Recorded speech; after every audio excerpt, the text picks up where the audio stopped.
after the event that took place on May 21st, I very, very strongly heard from the community how upset everybody was, how everybody was afraid, and that fear turns to anger, and everybody's disappointment in the lack of response that we saw with the street takeover.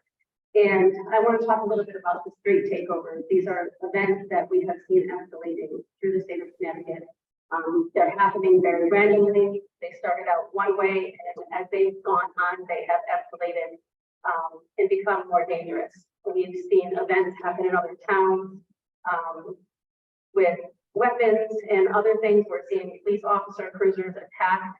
We're seeing officers being confronted, which seems to be part of the motivation with these crowds.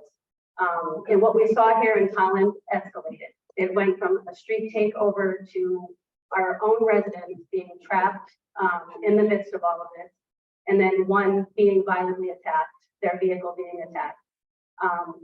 And seeing that, it was very disconcerting for the residents, as it rightfully should be, and it was very disconcerting for me.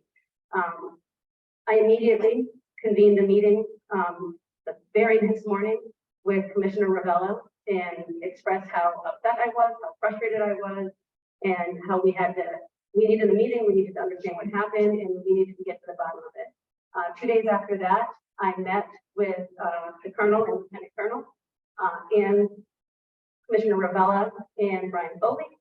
We discussed what happened. I was very frank and blunt in my own fear and anger and frustration with what I saw as a lack of response to those events.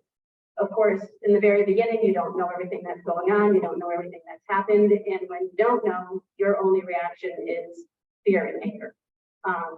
So at that point, I spoke to the leadership of CSP, and I told them the most important thing that happened here is that Tolland no longer had trust that our police force was going to be there for us when we needed them. And I know that's a knee-jerk reaction. I know I truly believe in my heart that when I call, when you call, when something happens, CSP is going to be there for us. But that's the reaction from the video that we saw. And as I said, it's a visceral reaction that gets down to our fear and anger of what happened. Since that event, I don't know if you followed or not, but CSP has made a very concerted effort to alert people when this is happening on their Facebook pages, on Twitter, all kinds of other places. And I don't know if you follow along, but they've arrested multiple people, not just from the event that happened here in Tolland, but other events. They are definitely taking steps. They heard your anger through me to them, and I believe that they're on the right path. I think what we need to do here tonight is we are going to listen respectfully to what the officers have to say. They're going to go through what occurred that day, what their action plan is now. And at the end of this, I hope that we are all open enough to hear that, to understand that, and to take the steps towards regaining the trust that we've always had in CSP here in Tolland, and working with them to try to move forward and not look back. I think it's very important when people make mistakes that they own them and they atone for them, and then we forgive and we move forward. So with that, I am going to turn this over to Lieutenant Colonel Payne, who has, after these presentations, we're going to have a question and answer by anybody who has anything that they want to ask, or question, or bring forward. This is the time for the residents to speak, to bring forward their questions, and at the end of that, we'll wrap up. So thank you guys all for coming, and I'll see you when we get down the end here.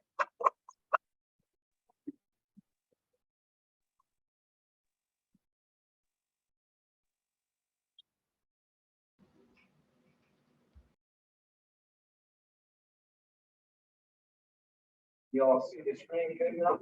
Correct.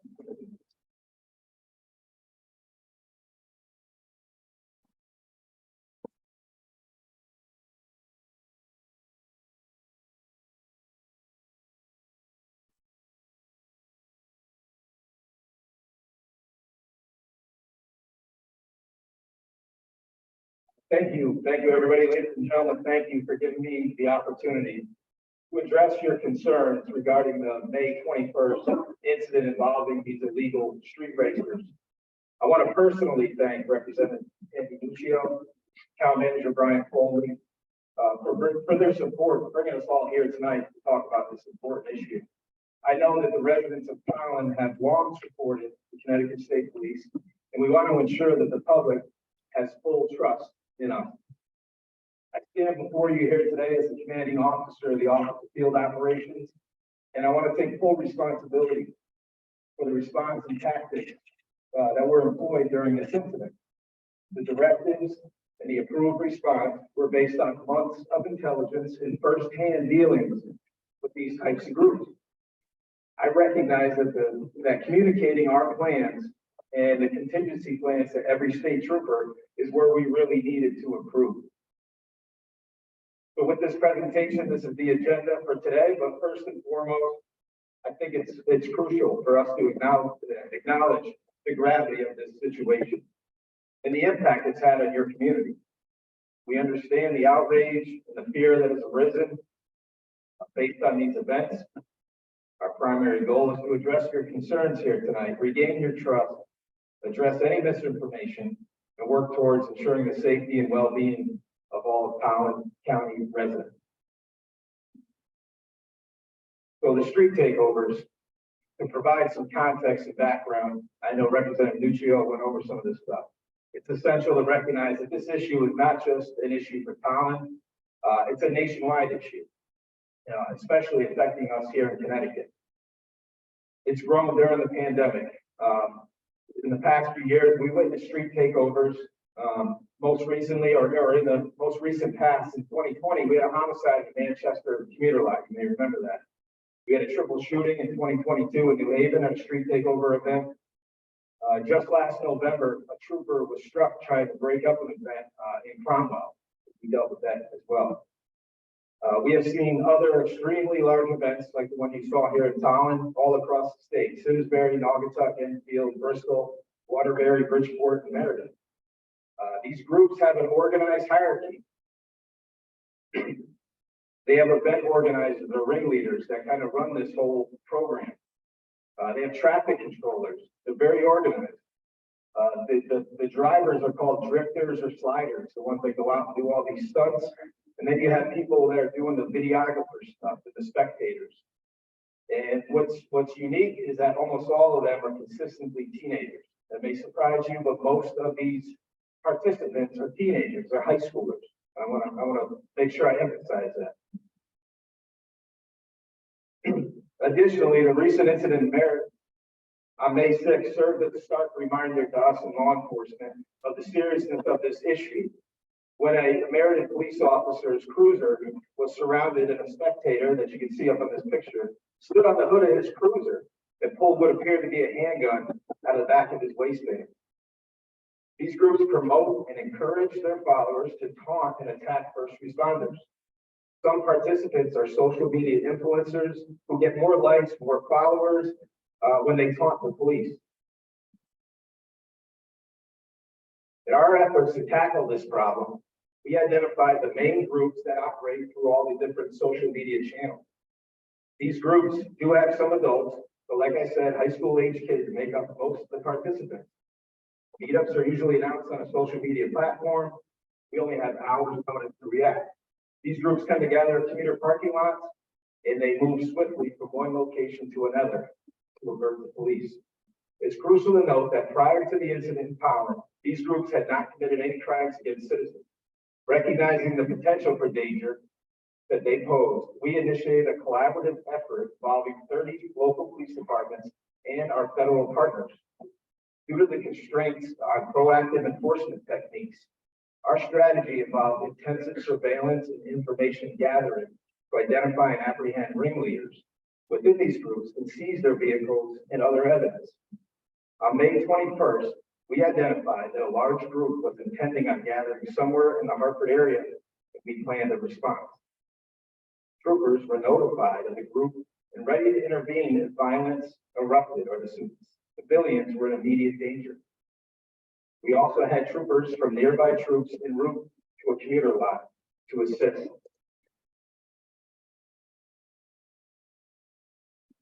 A directive from my office was sent out to troopers on May 19th, strongly advising patrol troopers should not approach these groups alone.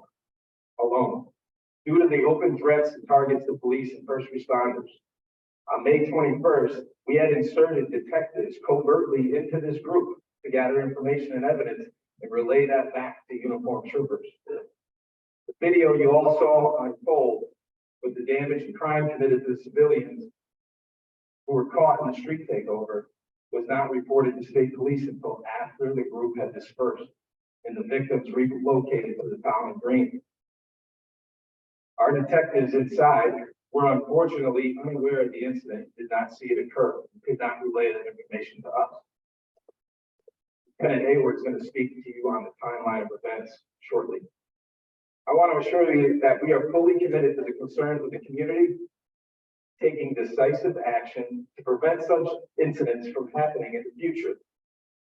We understand that trust has been shaken.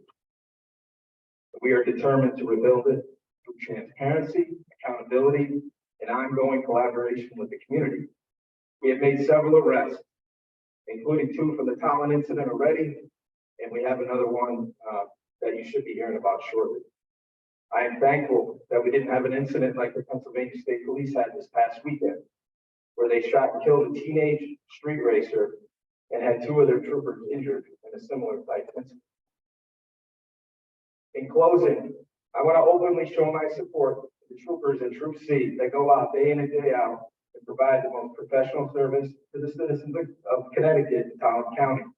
I also want to thank our local law enforcement partners from across Connecticut for their continued cooperation and partnership in tackling this problem. I also want to thank those of you in the audience here today for your continued support of law enforcement.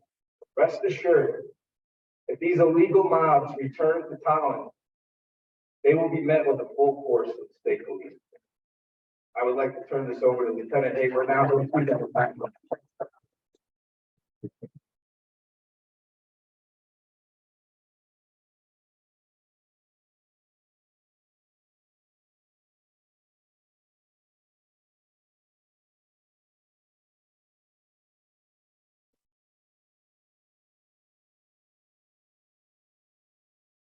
I am Lieutenant Joe Hayward, and I am the current commanding officer of Troop C in Tolland.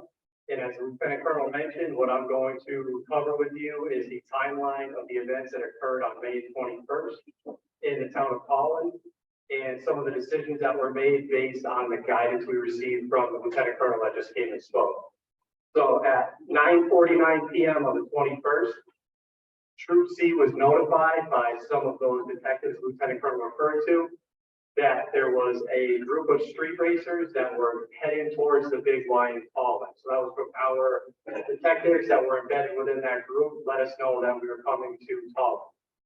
At 9:58 p.m., that is when Troop C dispatch received the very first call reporting a large gathering of vehicles that were outside of the Big Y in Tolland. Those detectives that were within that group advised Troop C not to respond for patrol at that time in terms of going in and directly engaging with that crowd. Again, based on at that point in time, there was no hostile intent perceived at that point in time. So our response at that point from Troop C was to surround and respond and set up a perimeter and be ready to respond should any type of imminent risk present itself. So as the duty supervisor was doing that, remaining in constant communication with those detectives on the inside, monitoring the operation from within, the sergeant reached out to me at 10:10 p.m. to let me know that the street takeover was in Tolland and they were in the process of closing down Route 195. And the duty supervisor and I had a conversation in which I reiterated the fact that should there be any imminent risk of personnel, that we were going to respond immediately. And during that conversation, we were starting to get information that there may potentially be an ambulance being impeded from responding to an emergency. So Troop C dispatch immediately called the Fire and Emergency Services dispatch to determine whether or not there is an ambulance being blocked from getting out of the Tolland ambulance station. We were able to, within a minute, very quickly determine that was not the case. There was an ambulance on the way back to refuel, but they did not have any call for service regarding an emergency. So the duty supervisor and I had that conversation and decided it was not yet time to send those patrol forces in. We did discuss a plan to put in place to start increasing the number of troopers we had available to respond. So the duty sergeant and I had the conversation. It was just coming up on shift change. So we discussed that the outgoing shift was going to be held until the situation was over. We reached out to Troop 8 patrol troopers, and we had Troop 8 patrol troopers on their way out to Troop C, so we could start gathering up a large enough patrol response force to go in, because as Lieutenant Colonel mentioned, if we only send 2 or 3 troopers in there, it's likely going to escalate the situation and make things a lot worse. So we were in the process of getting adequately prepared to have a response that would diffuse the situation versus escalate the situation. So at 10:16, detectives notified Troop C dispatch that Route 195 was completely closed down and that they were in the process of doing the burnouts and things of that nature outside of the Big Y. At 10:22, we were notified at Troop C dispatch by one of those detectives inside that the roadway was reopening at that point in time. Shortly thereafter, still at 10:22, we received a 911 call from a male caller who indicated that his vehicle was attacked down in front of the Big Y. And when we found out the location, they reported to be at the Tolland Green, which most of you in town know from the Big Y to the Tolland Green is approximately a 1-mile drive. Shortly after, at 10:25, we received a second 911 call from a female indicating that her vehicle was just attacked down by the Big Y, also indicating that they were at the Tolland Green. So as soon as we got that information, we immediately dispatched a trooper and responded out there to assess that damage and render that aid. We were not notified of that until after the fact, and again, they called at the Tolland Green, which is approximately a mile north of where that street takeover was occurring. And when we did get that call, we responded immediately. And again, based on the conversation I had with the sergeant, it was made very clear to him and to the Lieutenant Colonel's office that should there be any risk of public safety, we would have responded immediately. So overall, at the conclusion of the night, we did have the Tolland ambulance did sustain some damage while it was returning to fuel. In addition to that, we had that one vehicle that was damaged down in front of the Big Y that was reported to us after the roadway had reopened, and we conducted an investigation into that. And like the Lieutenant Colonel was mentioning, it's a lot of juveniles involved in this. So we have made one arrest of one of the primary aggressors in that, and it is a juvenile, so we can't release the name or anything like that, but we did make one juvenile arrest. And as a result of that arrest that we made earlier this week, we are in the process of identifying and doing an arrest warrant for a second person involved who's an adult. And we're still making additional efforts to identify more people directly involved in that, but we do have one arrest, and the second one related to that incident is going to be forthcoming. There were no injuries related to that event to any citizens, police, or anything like that. So there was no injuries to any citizens, first responders. And I just want to be clear that there was no ambulance that was impeded related to its response to any kind of emergency that night.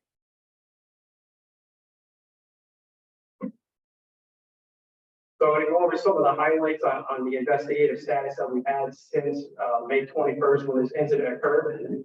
So throughout that night, as Lieutenant Colonel mentioned, the plan that he put in place with some of our detectives was to identify key leaders, gather information so we could do subsequent arrest and search warrants. That night, we were able to identify one of the key leaders of that organization that brought all those people out to Tolland. And at the conclusion of the night, we were able to keep eyes on that individual in that vehicle, follow them to a safe location where we were able to get them isolated. We conducted a traffic stop with a couple of troopers, and we made the arrest and seized that vehicle. Like I mentioned, there's the juvenile that was arrested related to that vehicle being damaged in Tolland, and we are still continuing that investigative effort to identify more people involved. In addition to that, there's been a multi-jurisdiction investigation going on. So related to the Meriden incident, the Lieutenant Colonel spoke of, an arrest has been made related to that incident in Meriden. Simsbury has had an arrest. We recently made an arrest of someone for one of the street takeovers in West Hartford.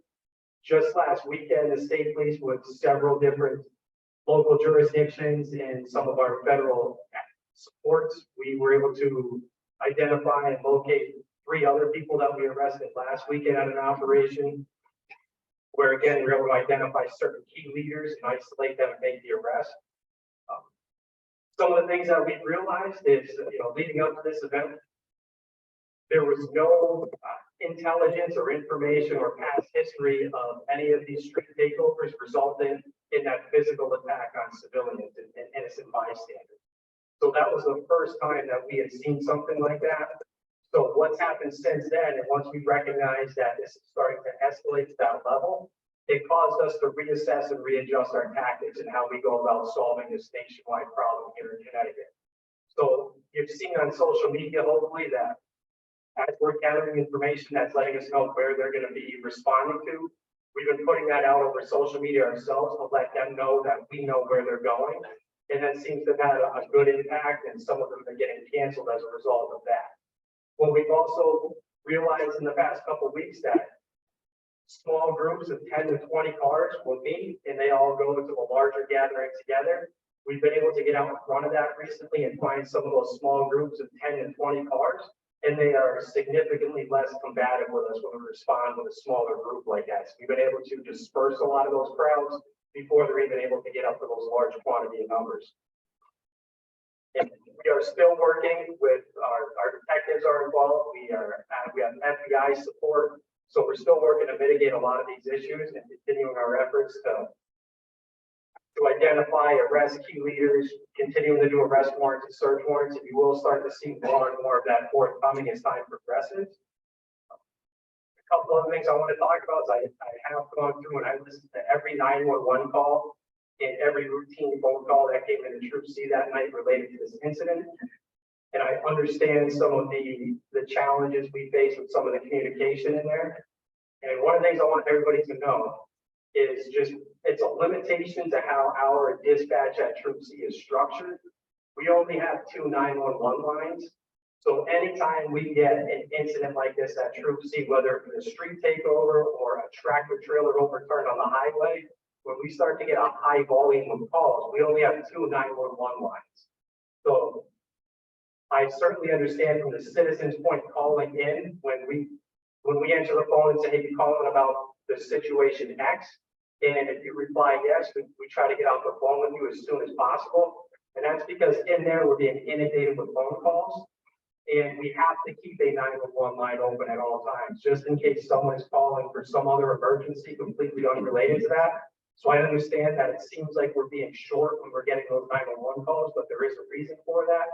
And it's just a real world limiting factor. We only have 2 lines, so we have to do the best we can and keep one of those 2 lines open at all times. And a lot of that communication going on that night as the commanding officer of the barracks, I do accept full responsibility for how some information was relayed. I understand that the word stand down was used, and that's an aggressive term, and that was just, again, that was dispatch personnel trying to do the best they can to meet the mission requirements in there, trying to keep those lines open so new calls can continue to come in. Should someone call 911, we'd be able to, answer that call and respond to any other emergency coming in. But I just want to be clear that we were not standing down, even though that word was mentioned. We did have that response. We were bringing people in a little bit early. We were calling in assets from other troops to, again, just get enough troopers in that immediate area so we could be ready to respond as soon as we had enough troops. And it just so happens that by the time we were able to get enough troopers in that local immediate area to go in and respond, that they had already left and moved on to the next location. Ben Colonel, is there anything I'm missing? I just wanted to reiterate that we've been working with the FBI as well. So you may have seen the billboards. We have 9 billboards that have been put up throughout the state asking for citizens to call in tips. We're getting tons of tips. We're investigating every single one of those that come in. We're continuing these investigations. We're going after people, and we're sending the message that we're taking this stuff seriously. We need help from the public. We need you guys to talk to the youth that you could get in contact with and let them know to stay away from these groups. They're attracted to them through social media. So, get the word out to get these kids away from this dangerous, behavior. And I just keep harping on teenage kids. I have 2 teenage kids in high school, and I hit them every day to make sure that they're staying away from groups like this. Well, I think that's it, Lieutenant. So before we move on to questions, I just want to tell you a little bit about the last 2 days of session in Hartford. Senate Bill 1036 was raised, passed in both houses. That is enacting a law enforcement task force specifically to deal with these street takeovers. Tim and I in the House both expressed a lot of frustration with the limitation of the bill as it was. And in doing so, the next night, House Bill 6895 was raised. And what House Bill 6895 did is looked at the current, this is going to be good for you guys, but the current charges for these street takeovers, for the ringleaders and for the people who are just simply partaking in them. And what it did, and this bill passed both the House and the Senate, and is just waiting for the governor to sign it now, is it took these events, which have been classified as misdemeanors, which if you're anything like me, that's frustrating because giving these people a ticket is not going to matter. And what we did in this legislation is we now made these a felony. The Class B and the Class 3 felony.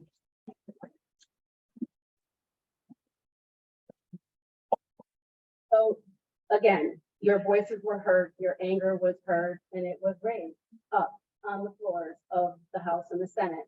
And we managed to get existing penalties increased and put in place to assist the state police with a law enforcement task force that's going to cover multiple agencies so they have more immediate response time to these things happening. So I just want you to be assured that we heard you and we have all collectively taken action to make sure it doesn't happen again. So with that, we're going to open up the floor now for questions. We're going to try to stay focused on this event if we can. If anybody has any questions, if you want to raise your, we have a mic right up here. If you want to get in line or however you want to handle it here. And if you have a question for a specific person, just address it to them and we'll handle it from up here. Okay. Hi, my name is Lisa Burns. My question today is about clarity around the response time for next time. Using the situation, I think it was, forgive me, I think I see the timeline, but it looks like it took about half an hour before the police responded. Now that we have a new plan in place, can you give me an example of how you're going to respond to this? So statewide guidance has gone out since this incident, just to re-clarify how we're going to respond to these. That if it wasn't made clear, the reason why we had some miscommunication is because we had this operation that was ongoing that night. So because we had troopers inserted within these groups, it kind of grayed the area of how our response is. We are not, when we are not doing one of these operations, we will have an immediate response, just like we always would. So the troopers will gather up and go in force. So the surrounding troops will start making their way to whichever area these groups show up in, and they will start rolling in and taking care of business. So yeah, you can be assured that that will happen.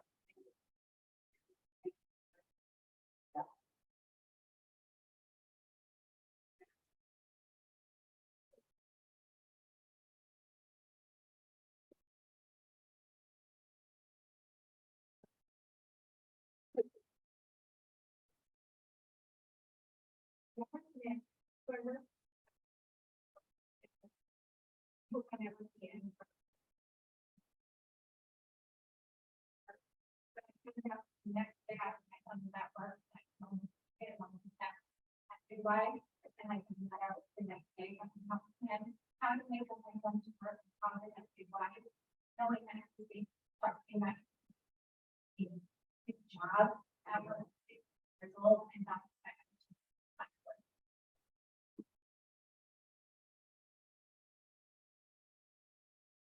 Thank you for the question, and I want you to know, as the commanding officer of Troop C, it is 100% my primary goal and responsibility to ensure the safety of all citizens here, not only in Tolland, but all of Troop C's area in Tolland County.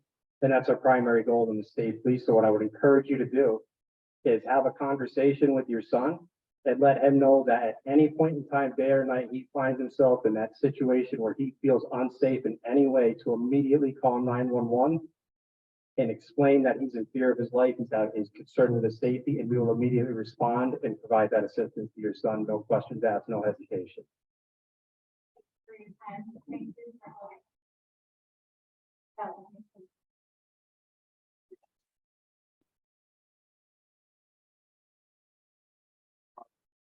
for all.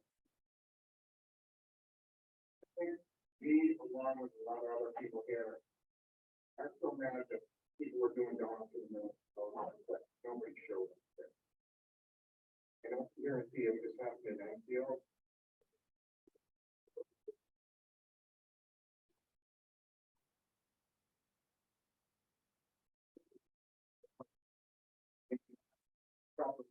People looking around, people, they don't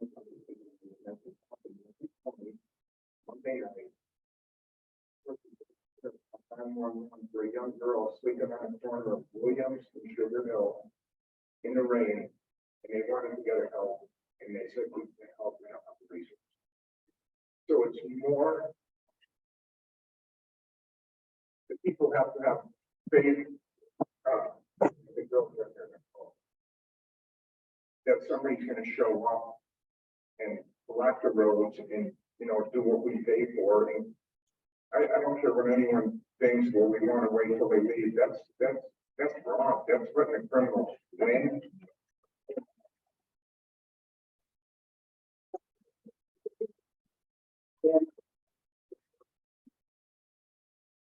You know, Nuccio has all these different towns and stuff they can follow. I think we need to come up with, you need to come up with something like that, where you can follow like that. They had that fight, and that town was surrounded, even with people stake out their park. That's what I think more of the frustration is, that they didn't show up there, then the kids go in there and doing donuts. I mean, that's where a lot of the frustration is, and I know because that's not really much more question. Thank you, George. Thank you, Tammy. And, we can pass all the bills you want to people in Harvard. Prosecute. That's another issue for another day, George, you're right. A very one, yeah, very important one. Good evening, my name is John Woods. I have a couple questions. I may have not heard everything that was said properly, so I'm just going to ask the questions. I apologize if I repeat it. One of the questions is, how many people are actually on duty? I've heard, and you don't know what to believe right against the government with great salt. I heard 2 people are on duty. We all know there's labor shortages everywhere, right? So, and definitely state police are anywhere from 800 to 1,000 people. Curious how many people are on duty. So to answer your question, I can tell you for staffing at Troop C on evening shift, the number is we have 6 troopers on the road and 1 duty supervisor. So 6 people were on duty all night. That is correct. Plus a sergeant, so 7 including the sergeant. Okay. So, and you know, just know the scenario. And it's coming Sunday, the exact same thing happens again. You know, no notice. You know, 6 people are on duty. So we have operational plans in place to work with those local police departments that we spoke with. So all the local police departments will be on standby just the way that they do a blue plan. We don't call it a blue plan because we're state troopers and we could go in any jurisdiction, but we have partnerships with all local police departments throughout the entire state, and every state police troop has been advised that they may need to respond to another troop. So if it happens at Troop C, you'll have a response from the Danielson Barracks and from the Colchester Barracks, and of course the Hartford Barracks. So everybody will be coming. In this instance, when this happened on May 21st, Troop C held their evening shift because it was so close to the start of midnight. So you had an influx of midnight troopers that were coming in. Same thing at Troop H in Hartford. You had midnight troopers that were coming in, some that live within Tolland County. So we had a number of troopers responding.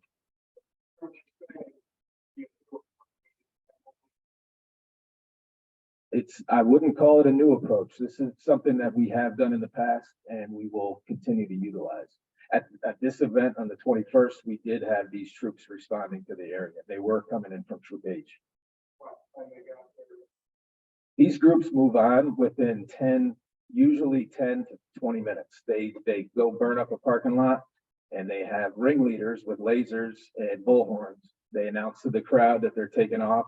They use encrypted social media apps and they send out a group message. Hey, we're moving to the exit so-and-so commuter lot, and they take off with their laser beams and fireworks and everybody follows them down the highway. One of the most dangerous aspects of these guys moving from lot to lot is we've had aircraft clock them at over 160, 170 miles an hour to travel from one lot to another. So it gets to be a whole nother situation of, you know, families on the highways and, you know, crashes and fatalities, knock on wood. We have not had those yet. So I don't mind the idea of one more question. If the law is doing this limitation with how many 911 lines there are, this if anyone wants to inform them or anything, any action of the result going to help change that. We are constantly evaluating our resources and our budgets, and we do work with our communications partners. And of course, we are going to evaluate whether or not we could add an extra line or more personnel. That's an ongoing process with the budget. Absolutely. Thank you for your comments.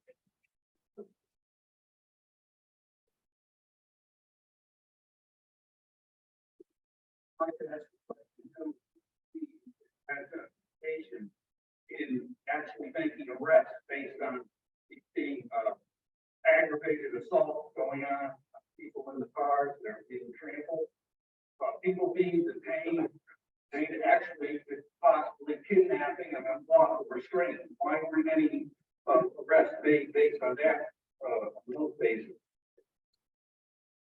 The charges are worked out with the state's attorney's office. So the person that we did arrest, the juvenile, has been charged appropriately based on what the state's attorney allows us to charge them with. The adult that is pending to be charged will also have charges that will be released, but you know, that's the attorney general. So we work with the state's attorney's office, state's attorney Gdansky, who has been phenomenal in this effort to go after these street takeover people. Another question I had is, we rule out groups such as Proud Boys, Oath Keepers, white supremacists, Trump supporters. We rule out As far as being part of these groups, I mean, so these groups.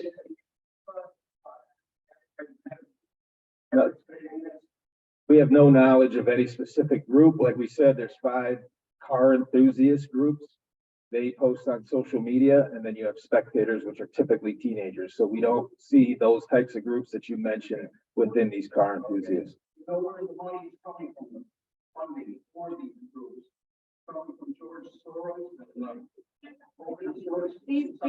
These are individual car owners. There's no, and I'd like to just point out too, that the state police, none of the police, any of the police, town police, none of them have control over what the charges actually are. All they can do is bring forward a case, and then the district attorney decides what they will be charged with, and then ultimately a judge. So in the case of this person, he was arrested and charged with, one of the top charges was inciting to riot. And the very next day, the judge dropped it. So that's not something that falls on our state police. That falls back on the judicial system, which they're just the gatekeepers. So they don't decide what crime, what level of what sticks and doesn't stick. And as I said, these are people, most of them, as they're saying, are teenagers with cars that, whether their parents are giving them to them or they're working or whatever, there's not like an underfunding of money that I know of coming from anybody. It's just a bunch of car people that are out there doing this. Okay, last question. Or you expect to get cooperation from Christopher Ray and the FBI. Christopher Ray was just threatened with being charged with contempt of Congress. They have particular Christopher Ray. So this is local. I don't even know who Christopher Ray is, you know. That would be a- So this is.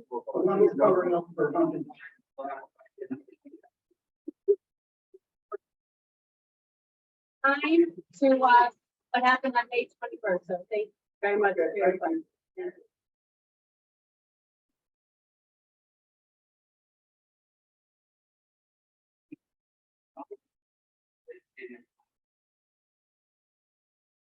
Concern is the window.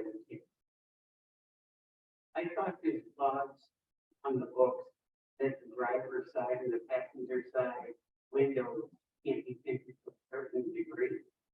Now it seems like you got the rear, the front windshield, the two sides, they're all blacked out. And just driving down the highway, these cars are speeding by.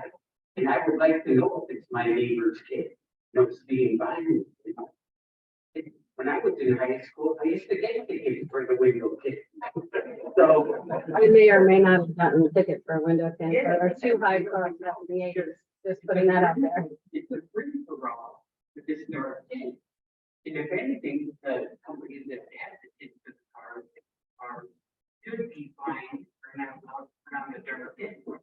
Anytime you see them, it's always just in Florida, you know. Like, like I said, I'd like to see who's driving these cars. And I have a neighbor that one of those cars is there. That's the concern I have about this.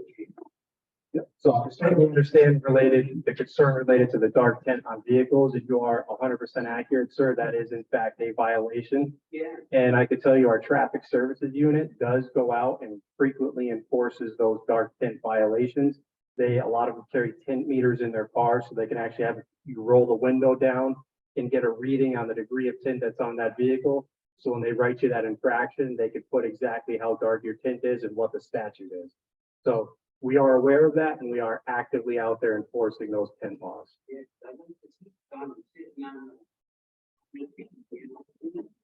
I completely agree with you, sir.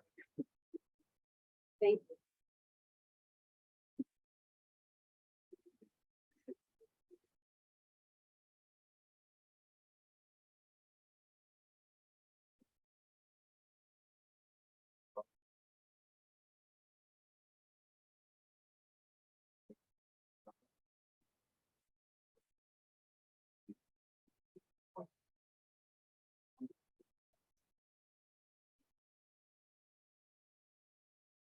So our public information office has begun putting out information to the public to let them know if you do find yourself in these situations, try to avoid the area. So if you can turn around and get out and go a different direction, great. If you call 911, we have given guidance to our dispatchers to get your name and information to see if you've been injured, to give you directions of egress to get you out of that situation. The victims in that video are absolutely victims. They tried to go through this roadblock, and what happens is these guys, when they do these takeover things, or in this instance, they kind of stick their heads in the window to find out who you are. Are you here? Are you part of our group? Are you coming to watch our burnout? And if you're part of the group, then they kind of let you pass. If you're adamant that you're angry about them blocking the street and you start having words with them, then I think that you're going to find yourself in a situation that you don't want to be in. It's a very similar situation to road rage, the way we treat road rage. We just try to tell you to keep your cool, go a different direction. Don't get yourself tied up with somebody who could be potentially dangerous.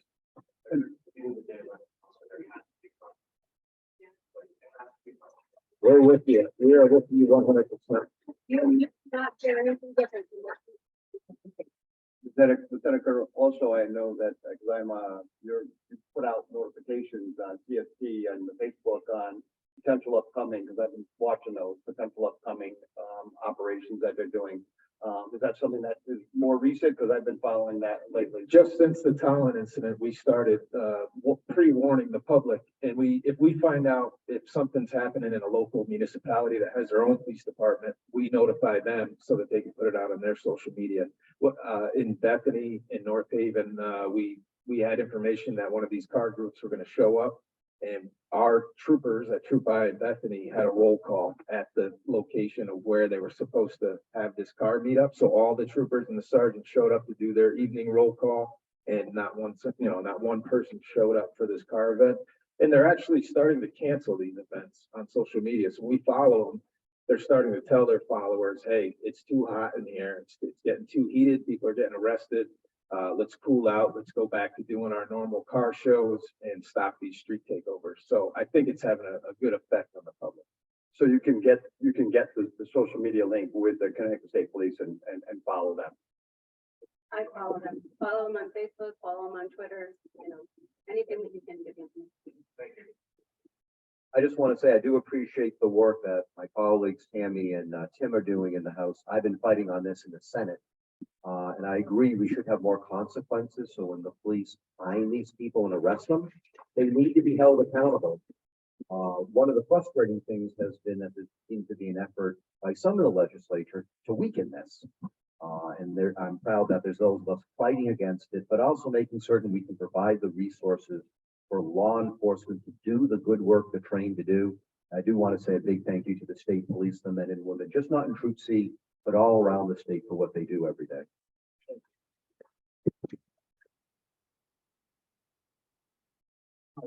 Jim Byrne, I live in Tolland. I learned something that I did not realize that most of these sons, I call them teenagers, and I realize you have a lot on your plate, all of you, and your hands are tied sometimes. But, and maybe they're doing it for thrills. But if a crowd like this does gather and people's safety is in jeopardy, my question is, without drawing guns or anything like that, is there a possibility that at times if they get so unruly that you could use tear gas to disperse them so they would stop doing the evil things that they're doing? Well, I appreciate the effort to come up with a solution, maybe to disperse these groups. However, I don't think that tear gas is a proper way to disperse, especially teenagers. We would never send any kind of tear gas into a group that we believe has teenagers in it. It's kind of an old tactic. It's a last minute resort. But no, not something not something we will be using in 2023 in this climate. You're not going to see the Connecticut State Police.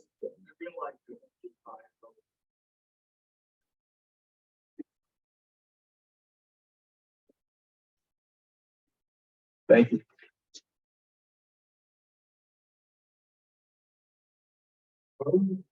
And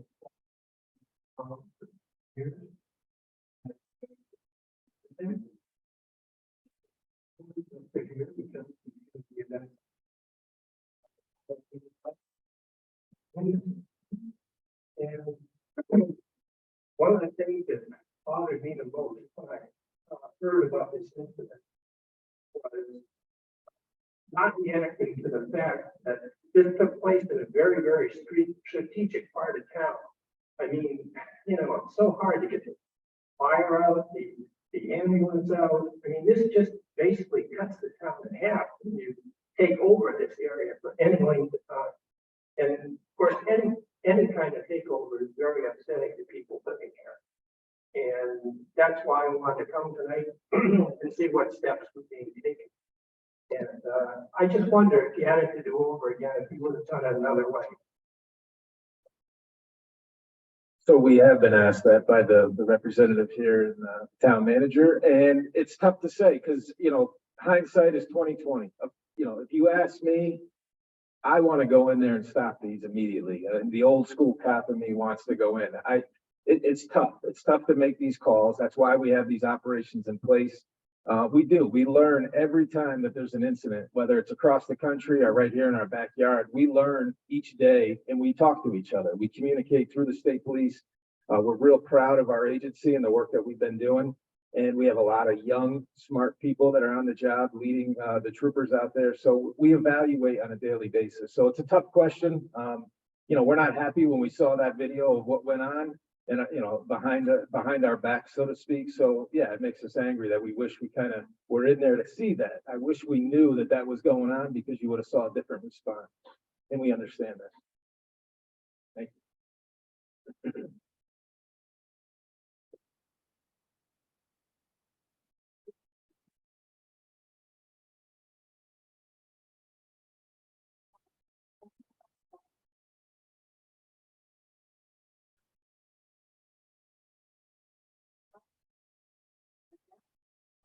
I think they get their takeover. I think Congress to go not do their takeover. And they went down and say the severity because they weren't in group. I also believe it was damaged by that. After the someone care their mom. Private, like, why were they at the gas station there? Were they not, told like, that you guys are not getting that?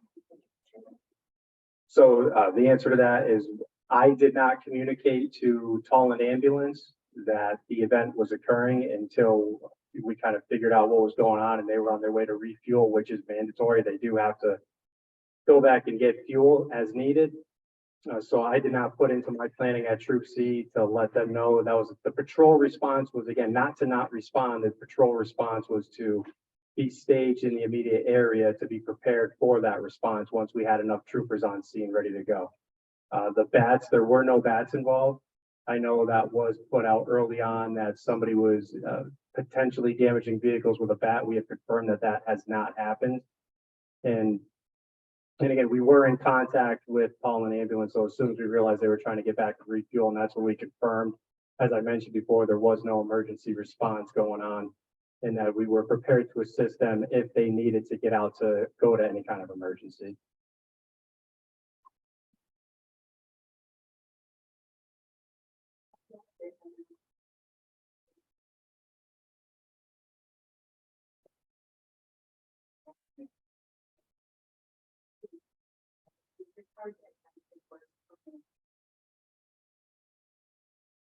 I'd say the Connecticut State Police does not control what is not put out by us. But I think we've answered the question related to what we had for available patrol and what our actual response was here tonight.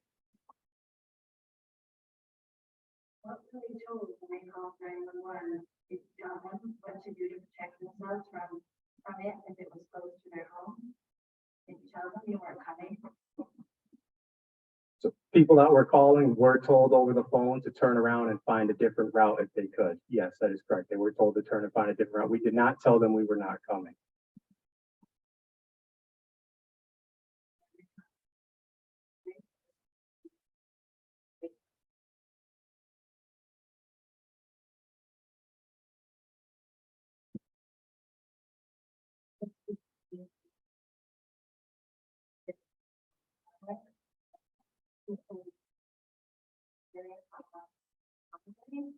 And after the shooter was done, someone from the classes, I think told them to get out of the house and they came behind the police car. That means that, and then they came back and the library or whatever again. So, it's for outside, and inside, I think that's the question. That is absolutely a valid concern, and I can tell you the Connecticut State Police, generally speaking, when it comes to an active shooter situation, we are trained to respond immediately. We don't wait. That is correct. So the first trooper that arrives is going to enter that facility and address that threat.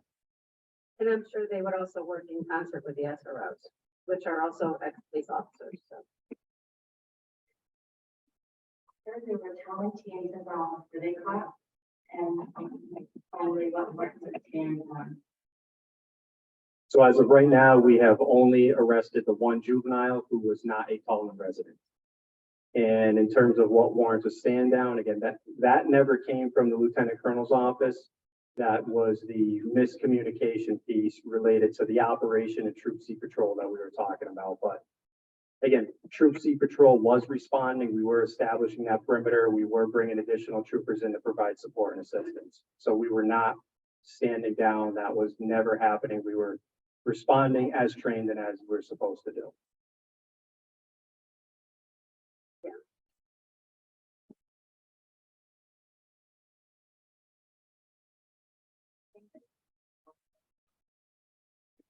Just move a little closer to the mic, please. Thank you. So first of all, I want to say thank you to the United States.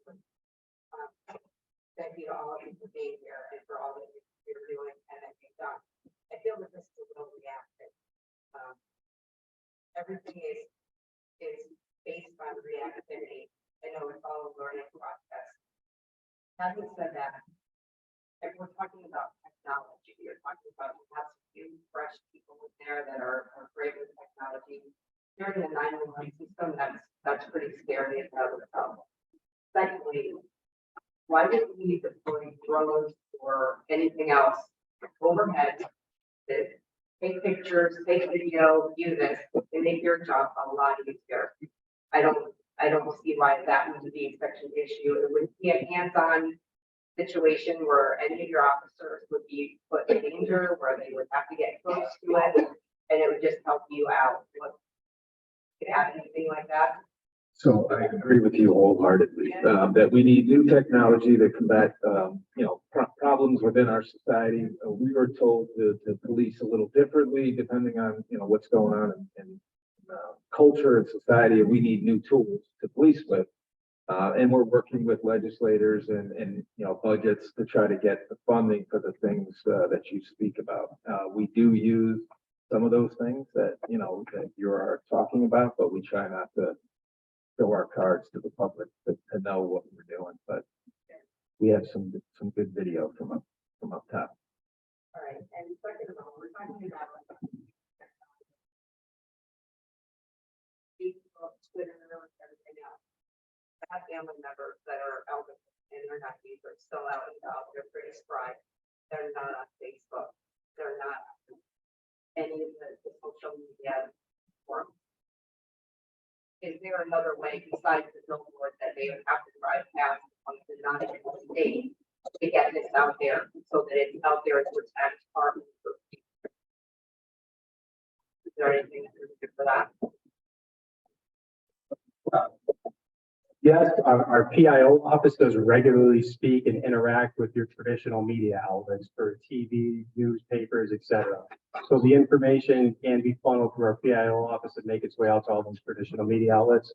And we do communicate in that manner frequently.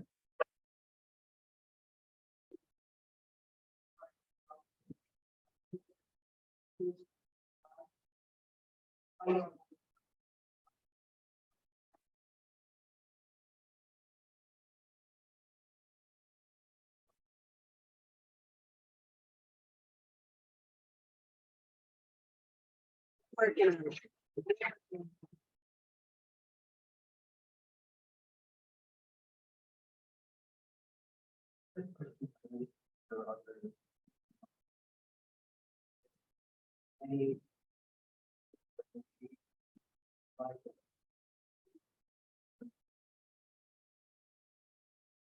No, absolutely. We'll use all our local partners. If we need them, we'll call on the hotline and ask for additional officers from surrounding communities. It all depends on the size and scope of the event. Some of the local municipal police departments were involved in some of these operations. Like I said, we've been meeting since March 24th, I believe it is, and everybody's collaborating. We're sharing information. So we know where these events are taking place. If we know they're taking place in a certain town, then we go and collaborate there and try to help out with intelligence and other investigative methods to work together. Thank you. I just want to point out to people, I'm not ignoring anybody. I'm getting questions from the Zoom that we'll ask after everybody else is done. So I'm not texting random people. Steve Kuczynski, I'm from Summers. What I've heard here tonight is a lot of restraint.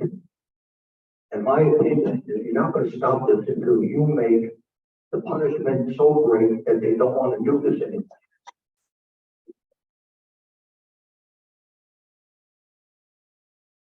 I'm from a generation that look at you kick the door, you knock down heads, you use tear gas, but you don't want to do that anymore. Why? Because somebody in government has given you and tied your hands. We understand that. So now it's up to the legislature to do something about it. Okay? Right now, we have teenagers. This is the first time we've heard mostly teenagers. And you legislatures have just passed a law that says a teenager up to age 24 doesn't have his brain developed yet, so therefore you can't arrest him. So they're all running around loose, and we're doing nothing about it, and you're tying the hands of the state police. When they arrest them, they go in, this guy gets out on a $30,000 bail, he paid $3,000 probably to get out on bail, he's roaming the streets again. And nothing's happening. Now, why isn't Looney up on the stage with you people? Can you answer that for me? Sir, I'd have them here if they would come. I can guarantee you the three legislators that are sitting up here have never and will never vote for a bill like that. All we have done, I've been there a lot longer than me, but my 3 years, first year here, I have never voted for a pro-criminal bill and I never will. I have talked to multiple people. I'm trying to untie the hands for state police. I meet with the state police all the time. I talk to them. We do everything that we can. Sir, it's not our district, that's the problem. But Okay. Is there anything we can do as far as, is there anything gonna come up that's gonna take this PA law up to age 24 and change it and put consequences on it so that the state police's hands don't get tied? I think you should talk to every friend that you have that is out of the 53rd district or the 35th senatorial district. So he's just, but he's not. in the district. Well, I already- Everybody else that you have, that you know of out there, well, You yeah. never got my letter. So I think the government's going to include you get my letter. Told him we're get my letter, okay? But you know something? I don't get any response from them. It's like they're in this big dark hole, okay? And they're tying their hands to the Connecticut State Police. I want to see some action. I want to see some stoppage. I want to see some consequences. And I didn't hear that tonight. Okay? If I can just mention one thing. Yes, there's been a lot of those types of bills attacked in the Senate in the last 10 minutes before midnight. We were surprised by a bill that seemed to weaken some of the criminal code. But us three here have been fighting that and continuing to fight. But it is an ongoing effort and it really requires people in the public to continue to let their voices heard. I can tell you the more that you reach out to folks who even aren't in your district, the representatives and senators that we're running around, talking with them, advocating and fighting in the House floor and the Senate floor, they do eventually hear. It just has to keep going and keep pushing. Okay, thank you. Thank you.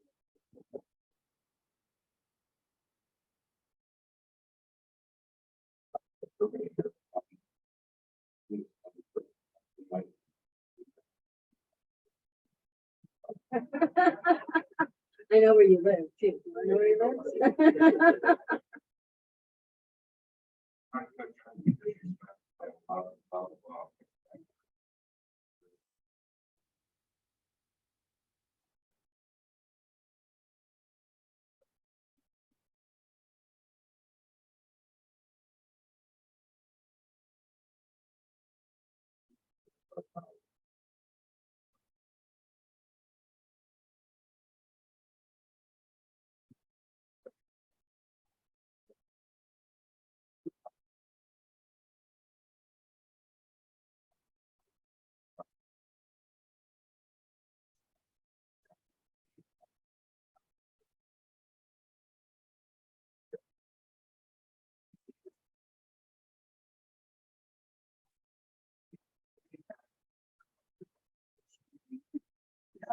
You know, something we got. Yet we only had 6 groups of time. That's a failure. I don't care how you fight it. You do it with another hand. In the top, failure. The only way we're gonna fix this is if we admit that we had something screwed up. Nobody's here for blood. Nobody dislikes you guys. You're not in a town or part of the state that we wanted to bomb our police, that we hate our police. We love our police. You know, a few short years ago, you guys lost the flag. You guys up to that track. Here's it. Towns, the surrounding towns came together like I have never seen before to stand with you guys. And that's all we ask in return. This stand down phrase, it was said. I want to know how it was said because that's not something we want to hear in this country. Stand down. Was it stand down to the officers? It was said. Why was it said? I'm also told by trooper friends that they called in requesting to respond, and we're told no. So again, knowing there was an event, why did we not bring in additional resources? This event seemed to have gone on for, I don't know, 9:49 or something was the first call. And then, but I don't understand the detective embedded there. Where were they embedded? They didn't see this lady's car get getting out of it for 3 or 4 minutes. I guess I'm confused. I guess I'm looking for a little more accountability. And not that, somebody screwed up. We all screw up, we're human. There was error that made. We just want to make sure that in the future, there's not going to be that same error. I'm building a house in town with my mother right now. She lives in a town that is not as safe as it used to be.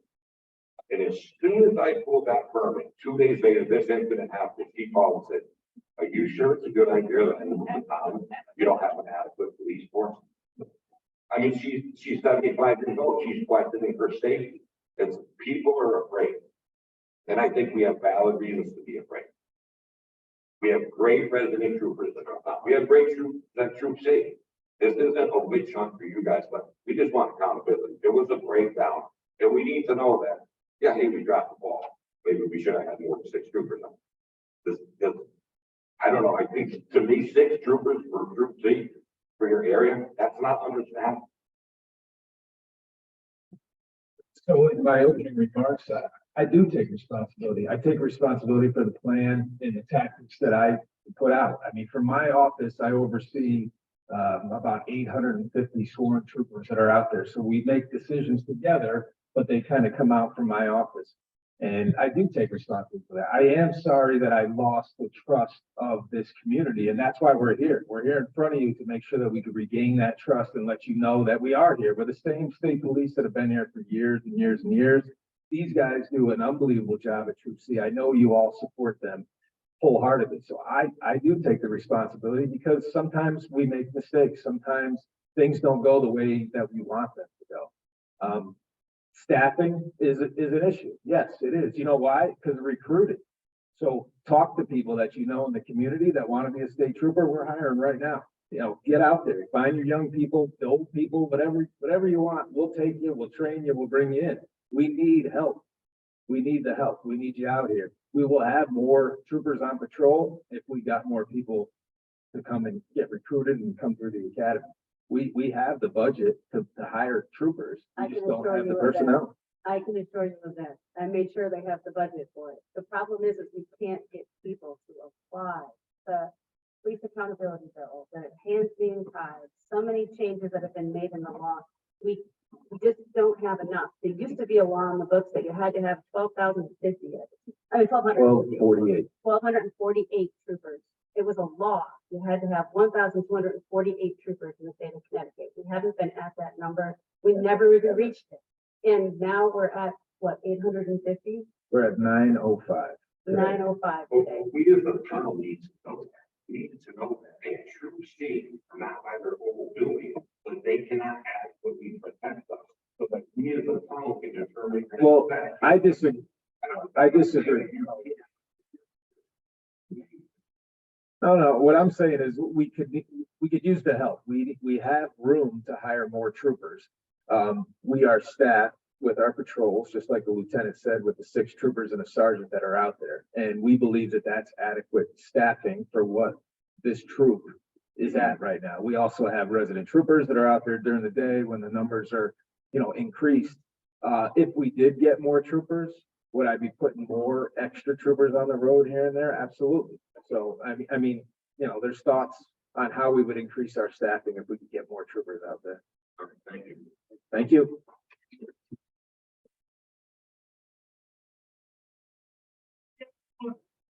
Oh, you're in. I'll take you. I know a guy. We'll get you in. Don't believe there is an age limit, sir. No.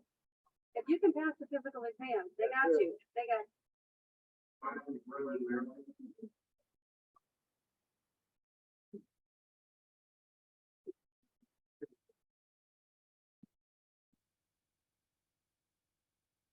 We approximate between 300 and 400 cars.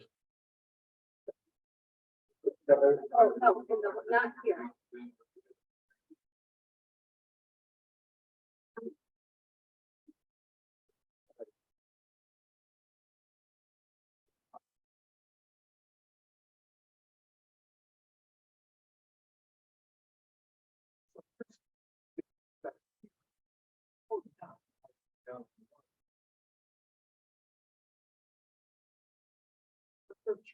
most of them are teenagers.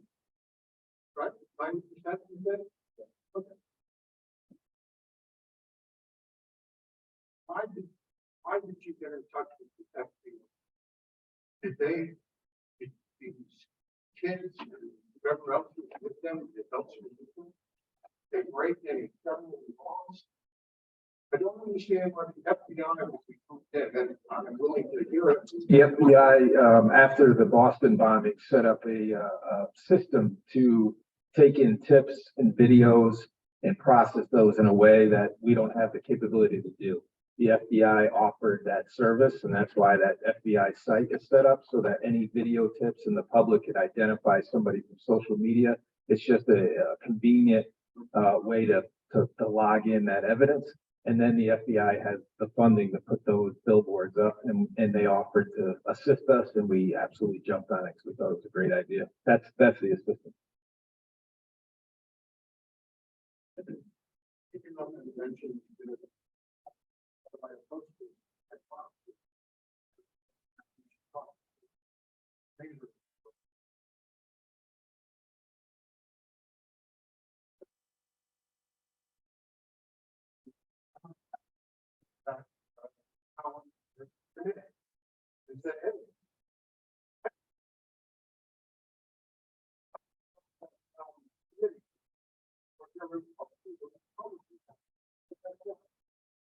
Change laws that are coming out, making adults, by identifying as adults. Laws that are handled at the state level, so it's, again, it's, the point of talking to people is there are 151 state representatives and 36 senators.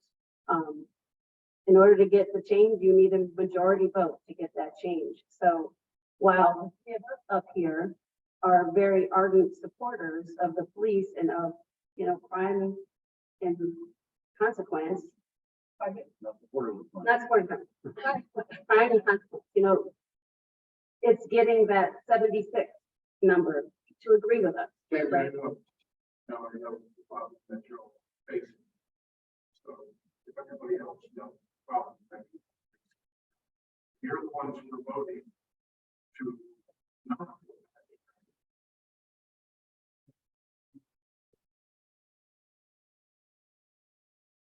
Thank you.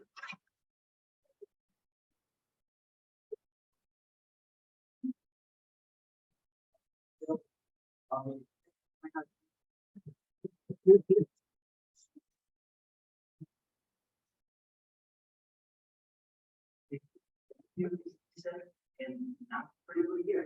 I know, but I'll do this part of that. During this run. Thank you for not doing what I did. Now I'm driving a brand new truck. I just got it. Cost me my money. Somebody's out there going to beat up my truck. I don't know that I could be as calm and say, what are you doing? Stop. And I think we got very lucky with this. Yeah, I don't know what's right turn. Yeah, we hold our officers higher. It's not a question, it is maybe a challenge. I may not do that. Somebody that might be driving for a vet just got to get it. I may not be as it's sort of estimated something very long. This would not be a group of what we next would be how did this happen? Back to there's an event on the other staff. We can maybe, I think it is, you're gonna have all these Subarus and baby cars for the exact state. They're gonna be around. So I know you touched the situation with addressing this quicker. It's kind of a challenge. Be on our toes, be ready. Once it's not, like I said, if we got lucky with this being as calm as they were, I don't know how would have been calm and I don't know. There's been, hints that this firemen's very youngsters, heads and pots. I would have been quite frankly pissed if somebody's breaking my phone. Okay, what if somebody has their kid with them? Well, every other possible scenario play out in your head. What would have been the outcome? It wouldn't have been this. we all got their money.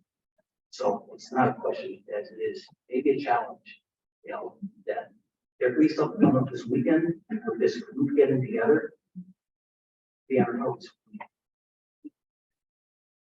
For me, it was not a matter of just the lack of response, forceful response. Now, I don't want to see people withdraw. I don't want to see tear gas something mentioned, but just let's control this. Let's take control. Wait, you have intelligence. Know when these things are happening, or at least you have an idea. Just, I'm challenging. I think everyone's challenging. What's your job? It's not response yet. A quick response. I want to see a little bit of force. Sorry, it's not much.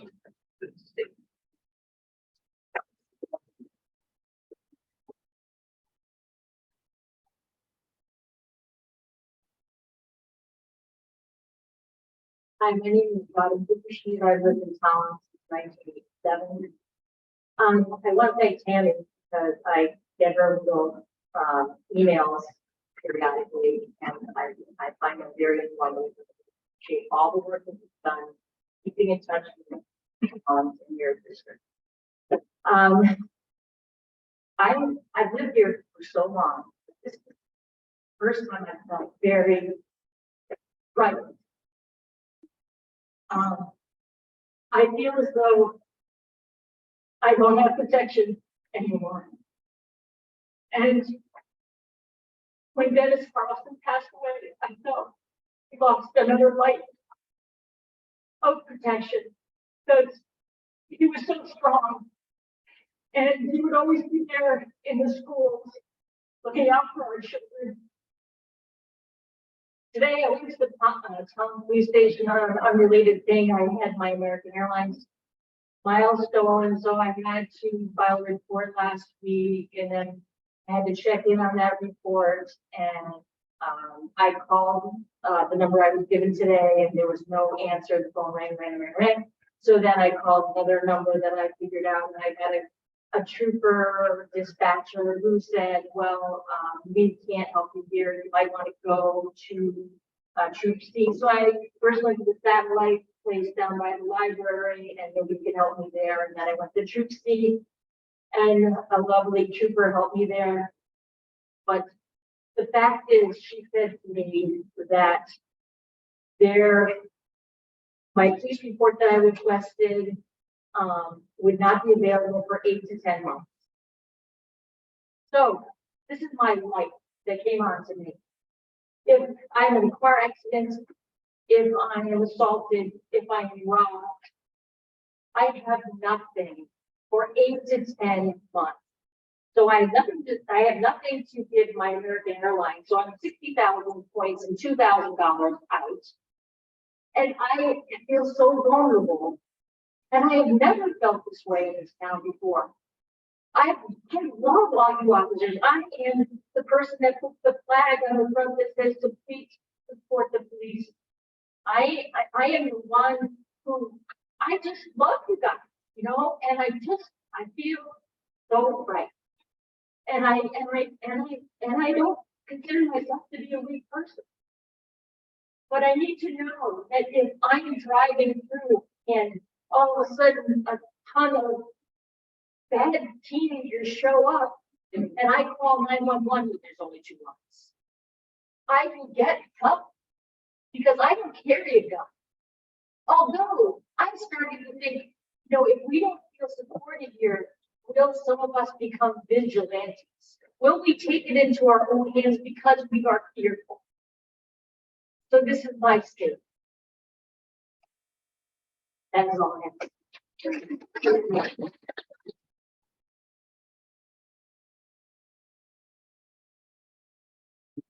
Something to get 35 years. Oh, you ready for that? So that was one. Well, in the past 2 months, alerted me to a sewer backup at the electric loop. And the vandalism and or destruction of the ATM at the key bank. Why wasn't this put up on the 21st, on the Atlas something?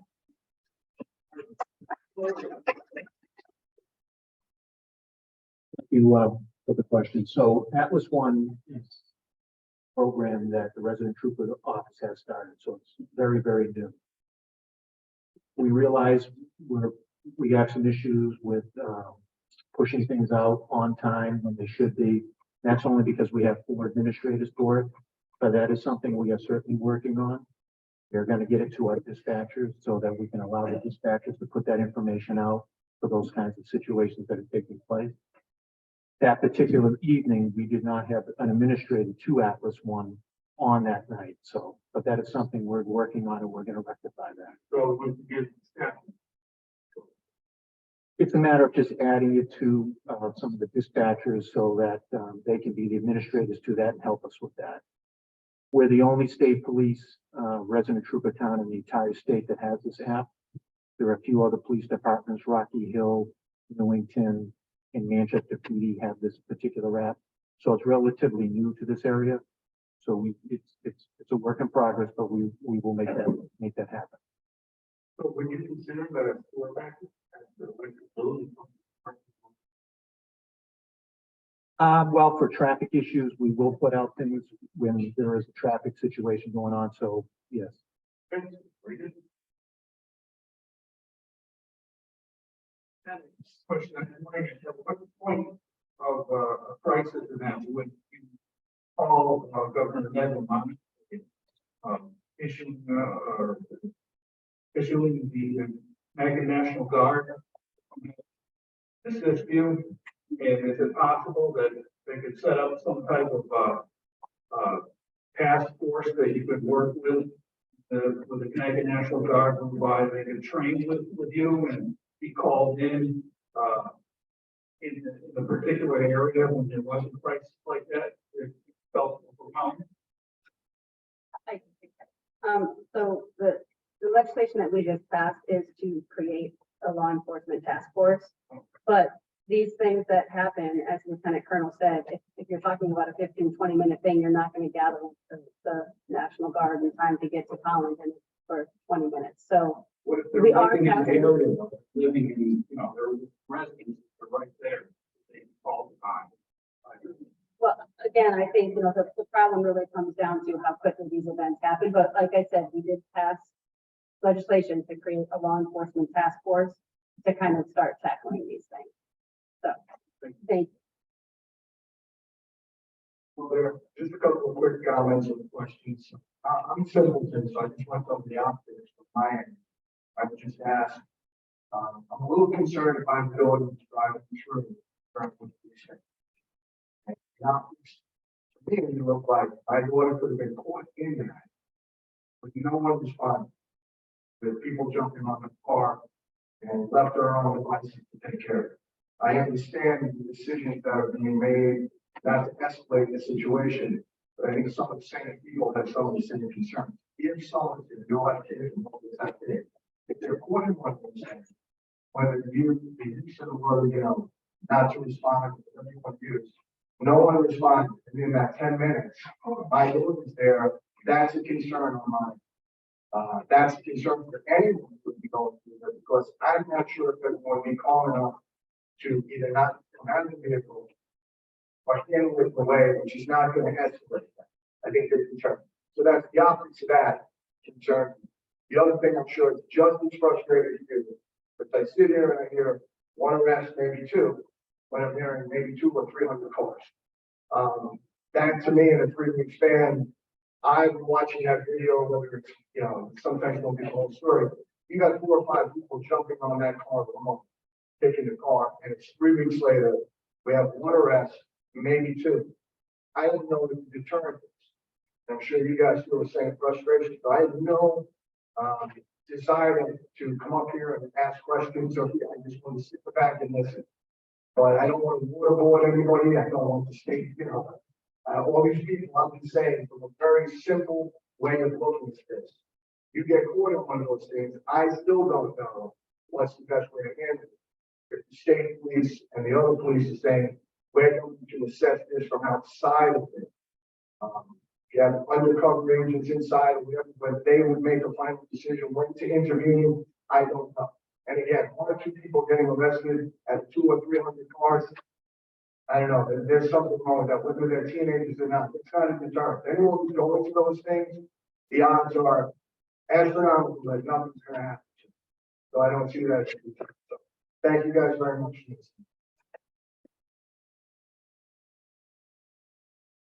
I'm just gonna, we'll wrap up with questions and I'm gonna go to the team questions if that's okay.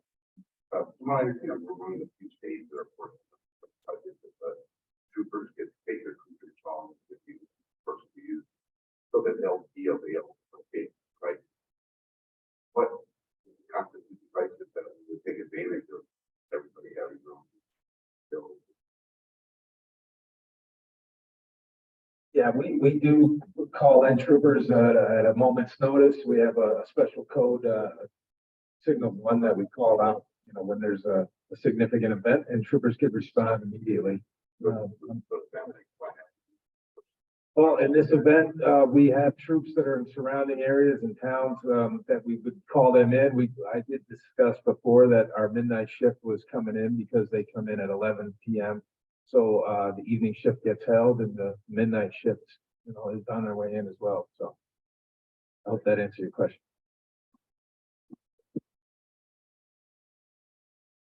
Thank you for your time tonight.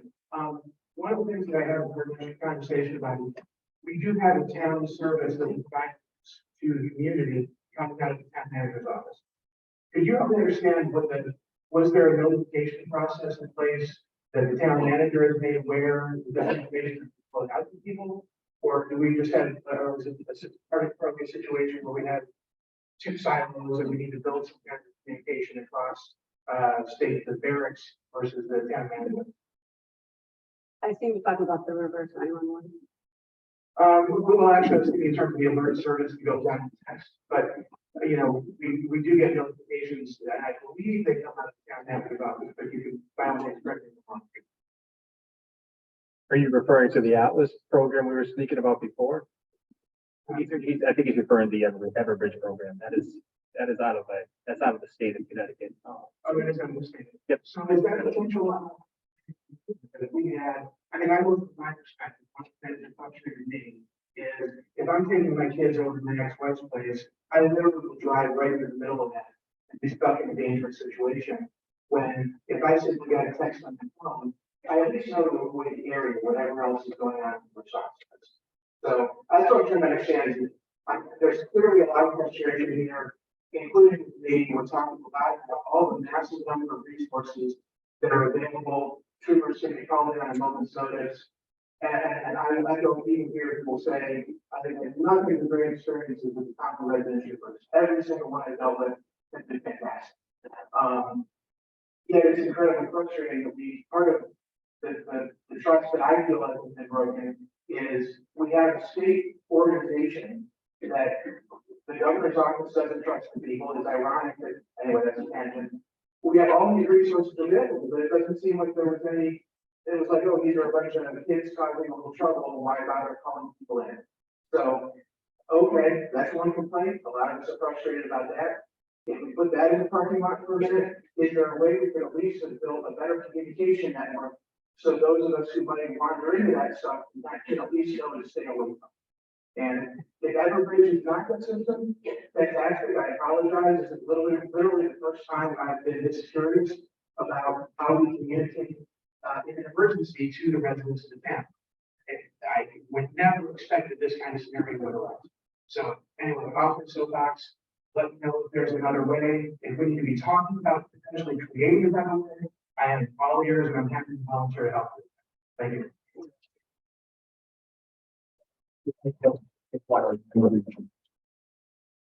February 20th, 2021. I was home making biscuits with my daughter and my text message went off for the Everbridge system, a notification from the state police about 5 suspects in the Tolland Green Arm. The system worked. It will work again. I have complete confidence. They did an amazing job that day. with helps of residents. The system could not have worked any cleaner or faster in my estimation. We are very safe. So the Everbridge system is the proper one in the proper event. So thank you very much, sir. You answered the question then why that wasn't engaged. There are protocols in place on a desk. I don't have those in front of me, but that would be on the state of Connecticut Department of Emergency Services and Public Protection. Okay, last question from the audience before the business. Thank you, Tammy. So, by the way, I was trying to listen to some of this online. I had another meeting, so I couldn't hear all of what was said before, but I know that the speaker, the people from the audience can't be heard over the audio. So, I'm going to try to answer the question that may not have been asked earlier. So the question is this, I presume and I understand that maybe because of staffing and the situation in the moment that the troopers stood down. But my question is this, and I apologize if you answered it already. Did you make a record of license plates?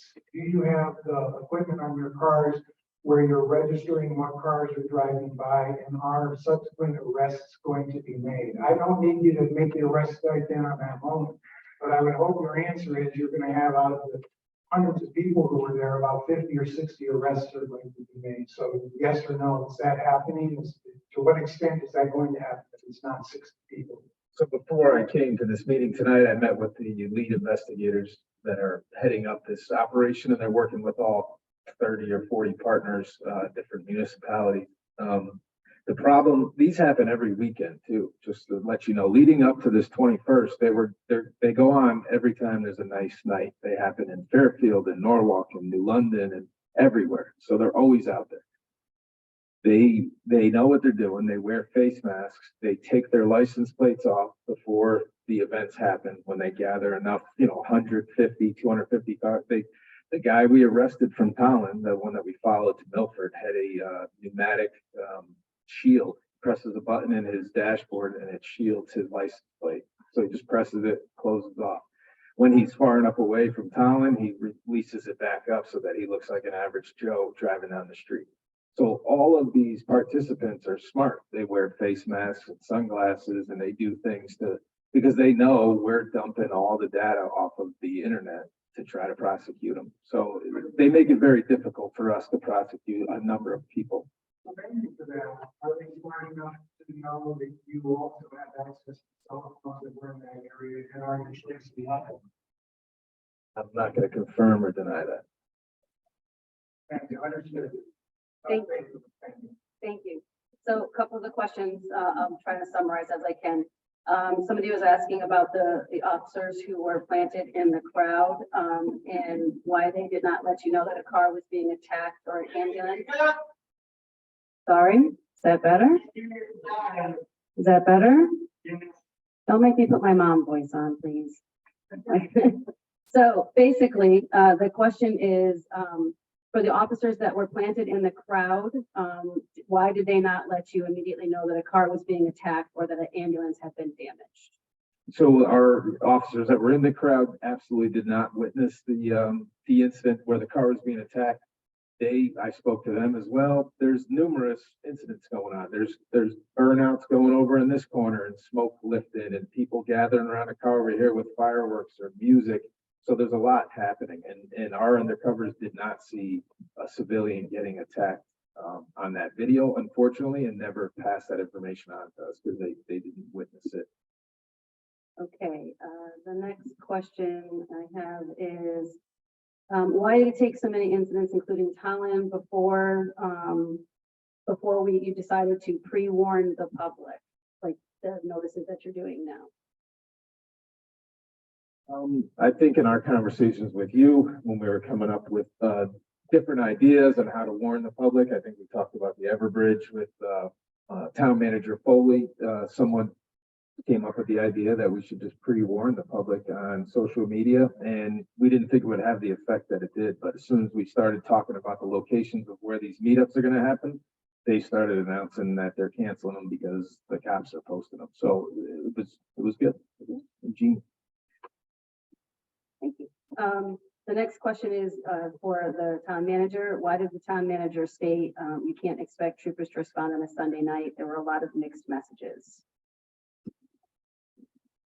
I don't know if I said that you can expect troopers to respond, but maybe that their staffing levels were certainly down on a Sunday night is what I would say. Coming in full force, it would take a while to get them in. Okay, the next one, it's been reported extensively that the state police had advance notice. But the only action seemed to be that there were detectives planted in the crowd. Do you think that this was staged intentionally on a Sunday night when there aren't as many troopers on duty? Although I believe I can probably state fairly certainly, you guys have the same amount of troopers on all the time, but. Yeah, some troops will staff, one more trooper on a Friday or something like that. So this event was scheduled for Saturday night, but it rained. So we had an operation planned for Saturday night. It rained, everything was canceled, and it just happened to be so. The next question is I had seen reporting that the state police were concerned their vehicles would be damaged if they intervene. Will the police on the panel confirm that this is why they took no action?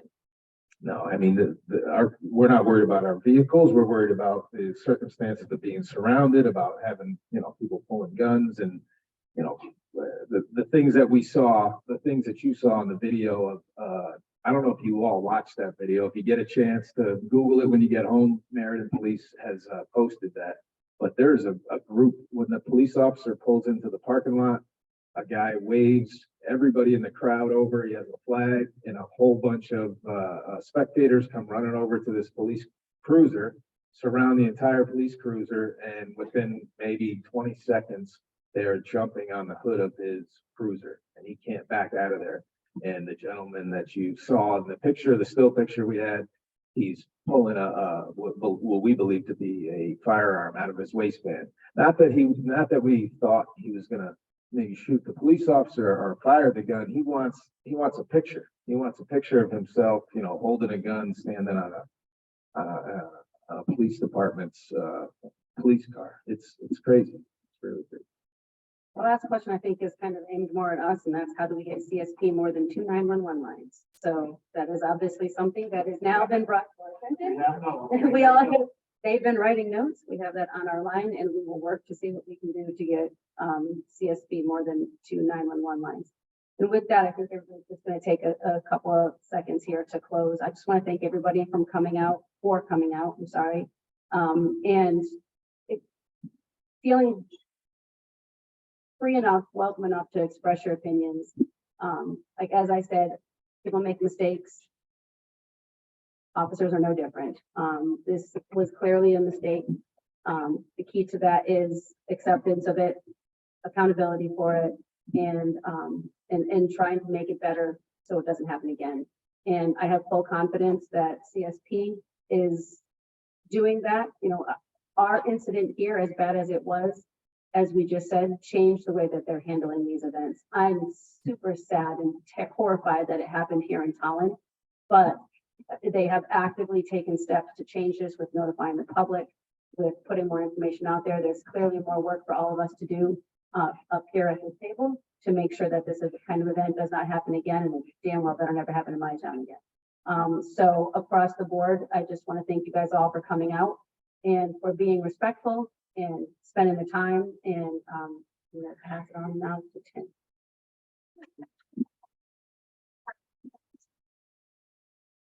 I'm just gonna echo Tammy's comments. Your input is important.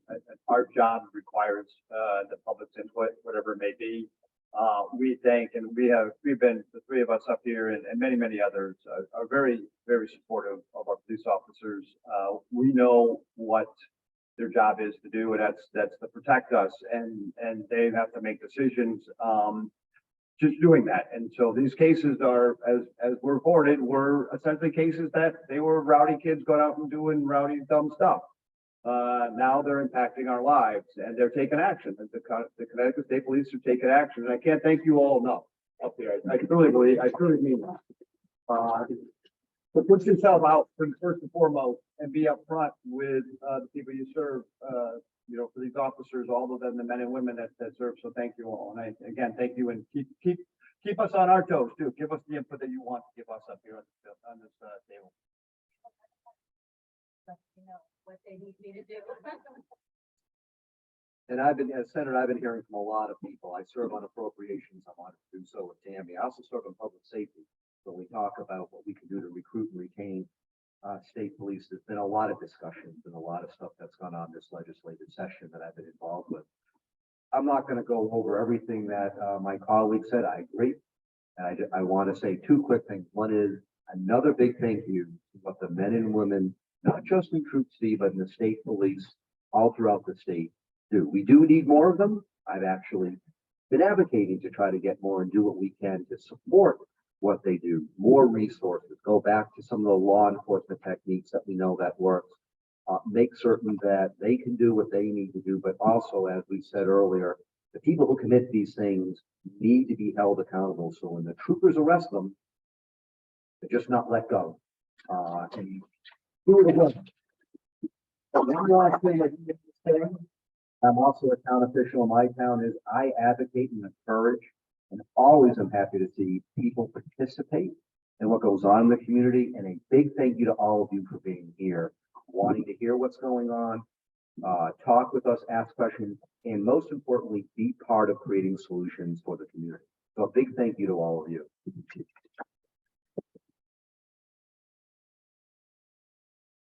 First of all, thank you to the Tolland Middle School, the last I ever run around here, for making this for us. I want to express a couple of things here. One, the task force that they mentioned that that's been approved to address these things. The state rep and I have asked that Troop C have a representative in there, and hopefully, I think the colonel confirmed that we would. While we're on the colonel, I know how difficult it can be for police departments to change and maneuver, and how long it can take to effect change. Commissioner and the colonel and the lieutenant colonel made the change happen in less than a week. It happened, and dramatically, and the success that's coming out of it is fantastic. And if you know, not all bad came out of this, and the change is because of people in the community like here. And thank you all for coming and keeping it respectful, but really getting a police department to listen. And I come from a career where the police department and the community didn't always get along.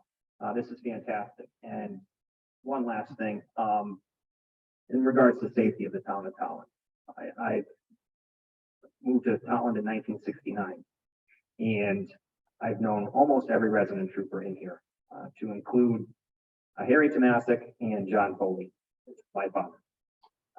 And with them, I can tell you, aside from those two, this is the safest and the best resident troopers we've had in this town. And I don't say that lightly. Trooper Eckert is fantastic, and I mean that from my heart. These guys are great, and we've had, I'll leave my criticisms out. We have great resident troopers here right now. So thank you. I'm very confident in the safety of our town, and I hope and as well as Troop C, and I hope you all are too. Thanks.